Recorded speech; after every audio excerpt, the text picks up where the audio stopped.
मौजूदा दौर में यूएई और भारत की दोस्ती काफ़ी मजबूत हो गई है और यही वजह है कि आए दिन पीएम मोदी की सऊदी प्रिंस से बातचीत होती रहती है। इसी कड़ी में एक बार फिर पीएम मोदी ने अबू धाबी के क्राउन प्रिंस शेख मोहम्मद बिन जायद अल नहयान से फोन पर बात की। इस दौरान दोनों नेताओं ने कोरोना महामारी के प्रभाव पर चर्चा की। इसके साथ ही दोनों ने इस बात पर भी खुशी जताई है कि इतने बड़े स्वास्थ्य संकट यानी कोरोना महामारी के दौरान भी भारत और यूएई के बीच संबंध मजबूत ही रहे और किसी तरह का सहयोग नहीं रुका।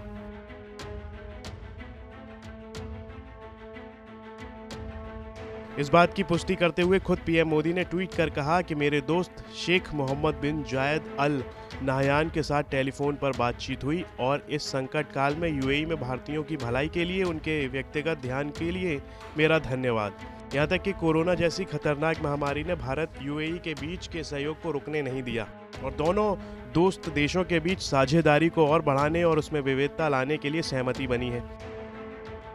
तो वहीं भारत यूएई के बीच हुई इस सफल बातचीत की जानकारी देते हुए प्रधानमंत्री कार्यालय ने भी एक बयान में कहा कि पीएम मोदी और सऊदी प्रिंस के बीच टेलीफोन पर बातचीत हुई। इस दौरान दोनों ही नेताओं ने भारत यूएई की साझेदारी को और मजबूत करने के लिए करीबी परामर्श और सहयोग जारी रखने पर सहमति जताई है। इसके लिए उन्होंने व्यापार और निवेश लिंक में विविधता लाने के अवसरों पर भी चर्चा की। प्रधानमंत्री कार्यालय की ओर से दिए गए इस बयान में आगे कहा गया है कि दोनों नेताओं ने इस बात पर भरोसा जताया है कि कोरोना का संकट जल्द ही दूर हो जाएगा। दोनों नेताओं ने एक दूसरे से जल्द ही व्यक्तिगत तौर पर मिलने की उत्सुकता जताई है। इससे पहले दिन में पीएम मोदी ने मिडिल ईस्ट के देशों के साथ भारत के बढ़ते संबंधों की सराहना की।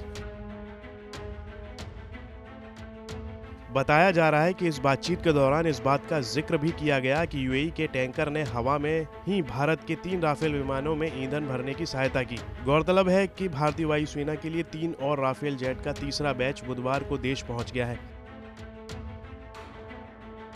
लेकिन इस बार ये तीनों जेट फ्रांस से सीधे देश पहुंचे हैं। तीनों जेट्स को बीच हवा में ही रिफ्यूल किया गया और इसमें यूएई एयरफोर्स के रिफ्यूलर एयरबस MRTT ने मदद की और ये वही रिफ्यूलर है जिसे खरीदने के लिए भारतीय वायुसेना प्रयास कर रही है और इसका निर्माण नीदरलैंड स्थित कंपनी एयरबस करती है।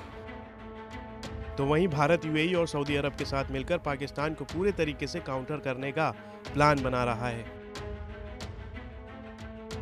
ब्यूरो रिपोर्ट, भारत तक।